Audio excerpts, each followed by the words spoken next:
For today's video, we are presenting about the nature of administrative work.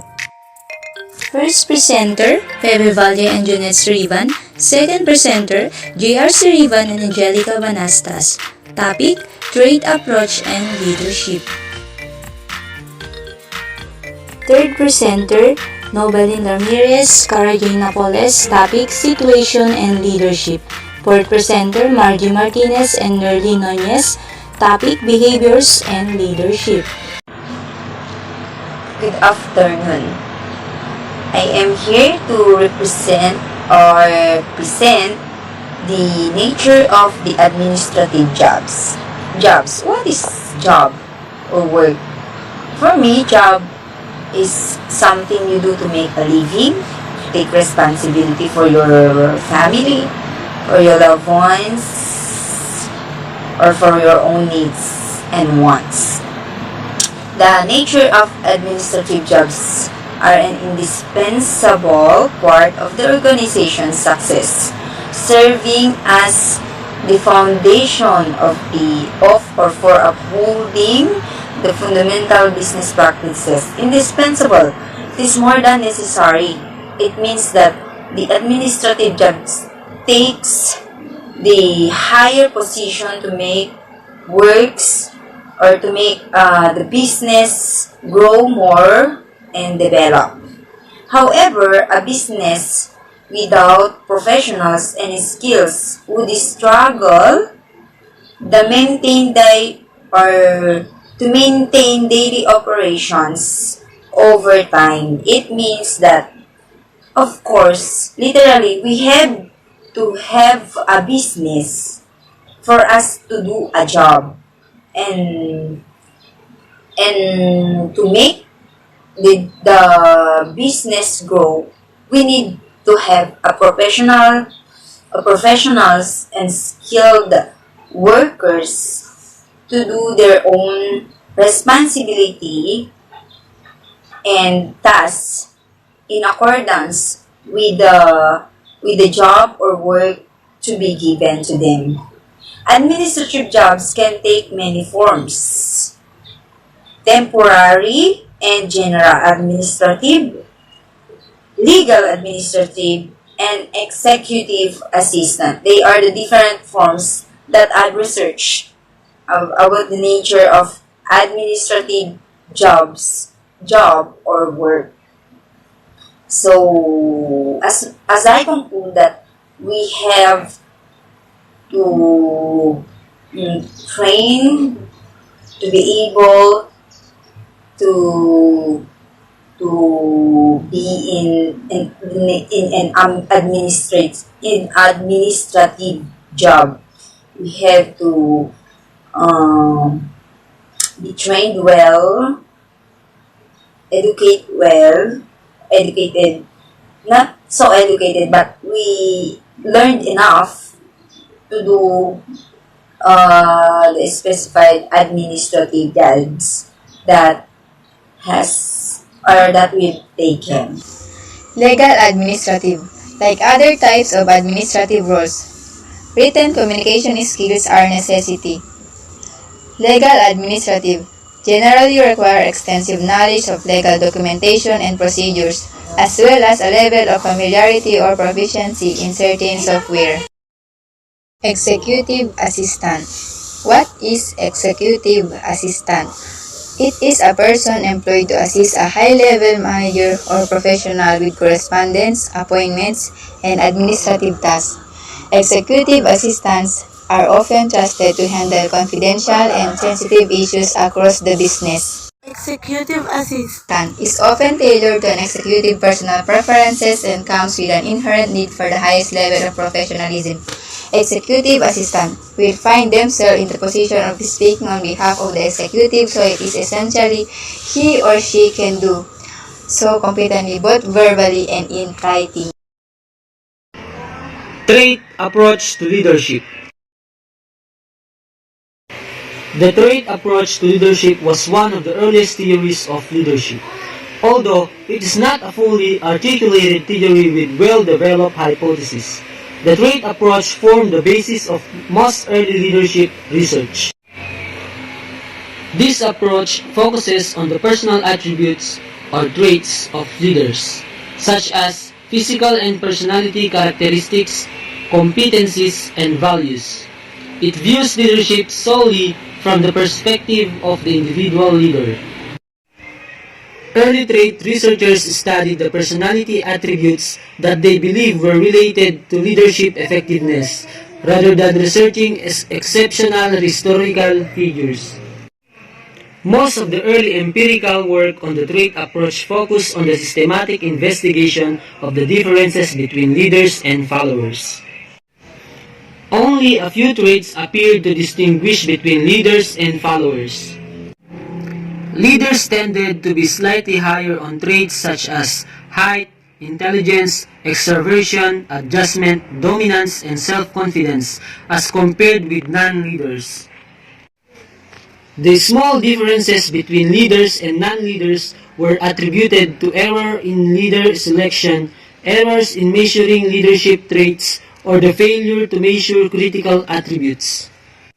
Many early trait researchers had assumed that no matter what the situation, there was a set of characteristics that made a leader successful.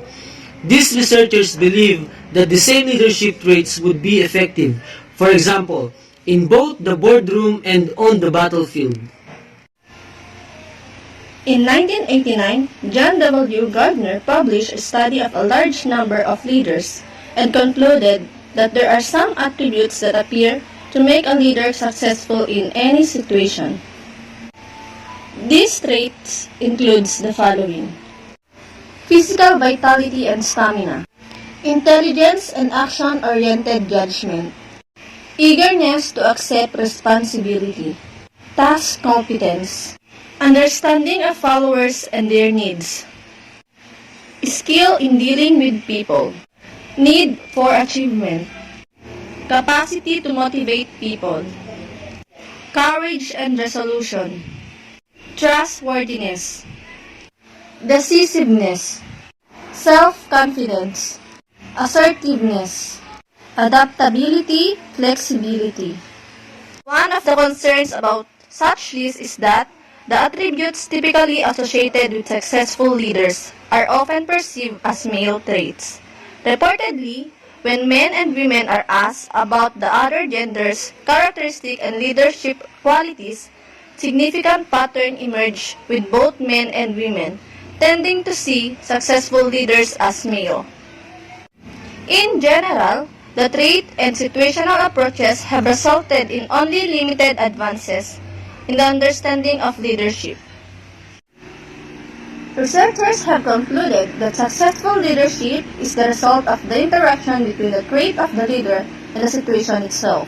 They have realized that the interaction between the leader and the situation is key to understanding leadership, along with the specification of the important trait and situational variable.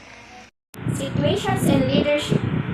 Situational leadership theory, or the situational leadership model, is a model created by Paul Hersey and Ken Blanchard, developed while working on management of organizational behavior. The theory was first introduced in 1969 as life cycle theory of leadership. What is situational leadership? It refers to when the leader or manager of an organization must adjust his style to fit the development level of the followers he is trying to influence. In situational leadership, the style may change continually to meet the needs of others in the organization based on the situation. What is a situational leader? It employs one of her four leadership styles that provide him or her with the highest probability of success in every situation they encounter. Those situations are a function of the task that needs to be performed, in conjunction with the task-related ability and willingness of the follower identified to perform it.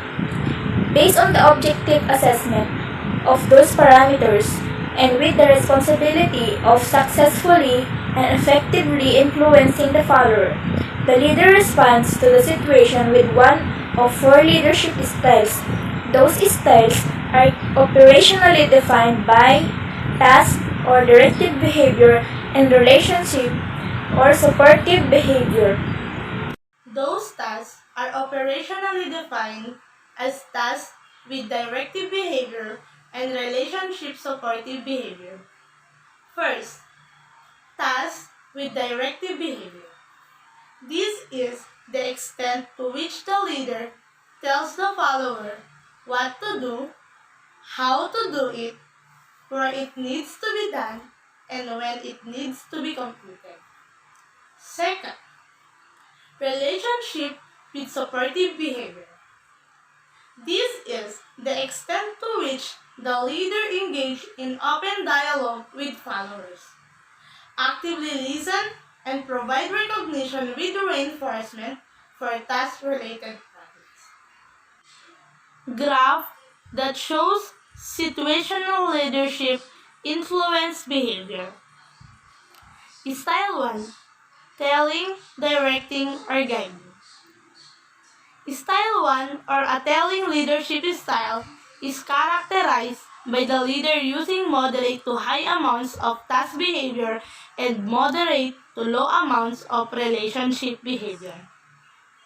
The leader makes decisions surrounding the timely completions of the task and provides the follower with the benefits of his or her experience in that regard. Style 1 is a short-term approach intended to create movement. It aligns with followers who have limited experience or skill performing the task in questions and, for whatever reasons, are either insecure or unmotivated to try. Style 1 requires close supervision by the leader for the express purpose of identifying any signs of incremental progress to be recognized by the leader in an effort to accelerate ongoing development. Style 2. Selling, coaching, or explaining. Style 2, or a selling leadership style, describes a leadership approach that is high on both task and relationship behavior. The leader still maintains decisions right regarding what the follower needs to be doing, how they should be doing it, and when it needs to be completed. But that structure is provided in combination with ample opportunity for discussions of why the task is important and where it fits into the overall themes of operation. Style 2 is intended to create buy-in and understanding. It aligns with followers who have limited experience performing the task but exude both confidence and motivation toward the process of leader-driven skill development. Style 2 is like Style 1. Its effective use of this approach depends upon direct observation by the leader, which fuel focused performance, feedbacks, discussions, and increased dialogue. Style 3. Participating, facilitating, or collaborating. Style 3, or a participating leadership style, is fundamentally different from Style 1 and 2 in that it is follower-driven, as opposed to the leader-driven. As such, it depicts an approach that is high on relationship behavior but low on task behavior. The objective of Style 3 is to create alignment. If the follower is developing, he or she might have demonstrated task proficiency but still have some degree of trepidations above performing it on their own.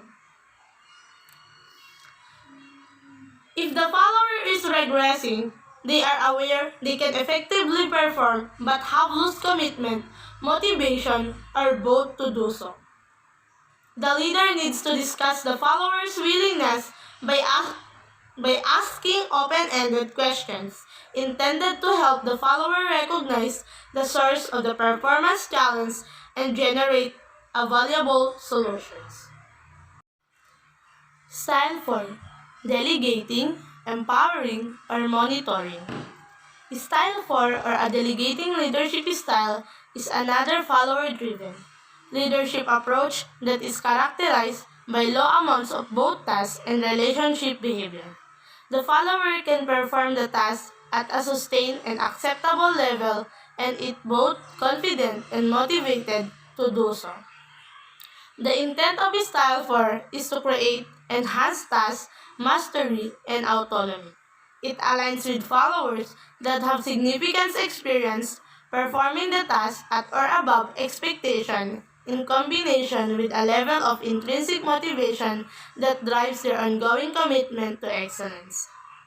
The flow of communication with Style 4 is from the follower to the leader and is typically initiated by questions from the leader that feature significant degrees of freedom. How does situation affect leadership? The leader's perception of the follower and the situation will affect what they do, rather than the truth of the situation. The leader's perception of themselves and other factors such as stress and mood will also modify the leader's behavior.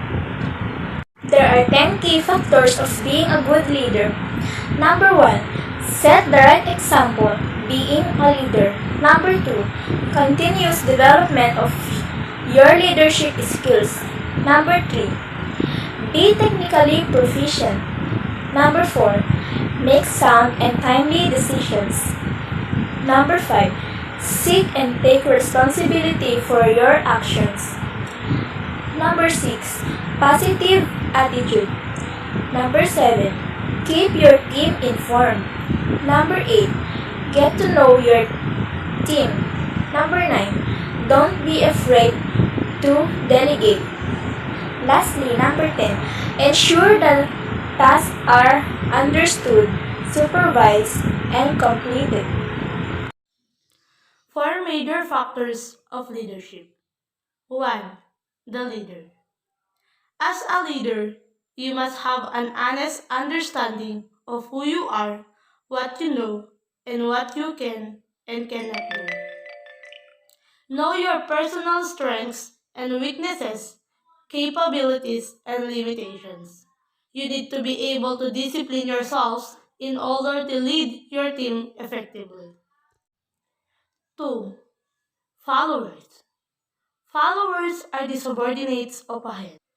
Follower assumes responsibility for his or her own behavior and its impact on the organizations. Effective followers do not presume that a leader or an organization will provide them with security, permission to act, or personal growth. 3. The communications. Communication is the exchange of information and ideas from one person to another.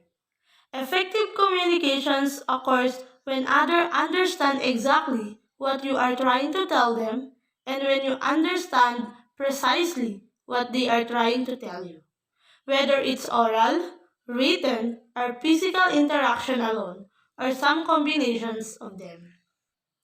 And 4. These situations. All situations are different. Leadership's actions that work in one situation may necessarily work in another. Consider all available resources before determining the best leadership actions to take. In identifying the resources, remember the word PET. PET means people, equipment, resources, and time. Behaviors and leadership. What is leadership behavior? Leadership behavior is the traits and action that makes an individual effective as a leader. Why are effective leadership important? The first reason why effective leadership important because it increases the productivity of a team. Second, retain people. Why retain people? People are likely to leave when they receive a great leadership and mentorship to their current roles. And lastly, nurture future leaders. What does it mean? Simply, when you become a leader, you need to develop this behavior for you to be great. 9 ways to improve your leadership behavior. First, be honest. Honesty helps to create a work environment that feels fair and open. Second, be confident in your decisions. Like making decisions swiftly and confidently is one of your primary duties as a leader. 3. Be approachable. Example, work to keep lines of communication open so that your team feels likely they can talk to you. And number 4, provide objective feedback. Like your team should know what you expect of them and how they can improve. Lead by example. Hold yourself to the same standard as employees. Next, change how you approach your work. Example, becoming an effective leader is a skill that needs to be practiced daily. 7. Address potential issues before they become problems. Example, by closely monitoring your staff, you will be able to notice areas that have the potential to develop into a problem. Number 8. Pay attention to the needs of individual and try to meet them. Like, in monitoring your team members for potential issues, you can also note whatever individual needs are. And last, encourage creativity by keeping lines of communication open. Like, allow and encourage people to approach you with their ideas.